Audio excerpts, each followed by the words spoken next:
Po jedrski katastrofi v Černobilu se je v vasici Šena v Nemčiji oblikovala manjša civilna iniciativa. Začela je z majhnimi lokalnimi aktivnostmi za varčevanje z električno energijo, vendar je hitro povečala svoje ambicije.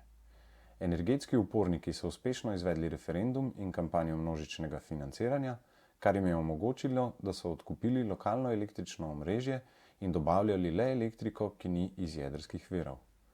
Uspeh iniciative je prerasel v energetsko skupnost, ki se vse bolj posveča boju proti podnebnim spremembam.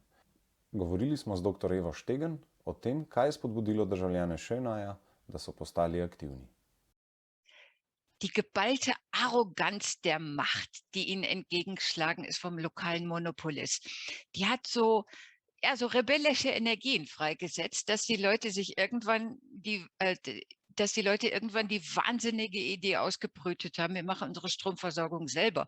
Und das Ende der 80er Jahre, da hatten wir keinen liberalisierten Strommarkt und dass Hinz und Kunst damit mischen kann.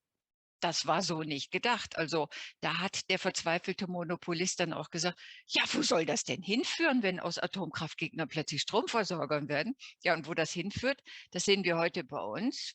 Wir versorgen über 200.000 Kundinnen und Kunden, wobei bei uns sind es Mitstreiter. Die ziehen richtig mit dran, dass das was wird mit der Energiewende. Und da kann das hinführen, wenn einige wenige einfach mal aufstehen und die Ärmel aufkrempeln.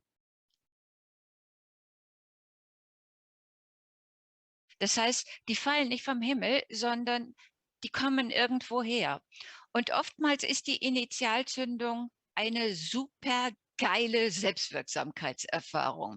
Das heißt, wenn Sie vorher das Gefühl haben, Sie sind so ein Fliegenschiss im Weltall und ach, und ich kann überhaupt nichts bewegen.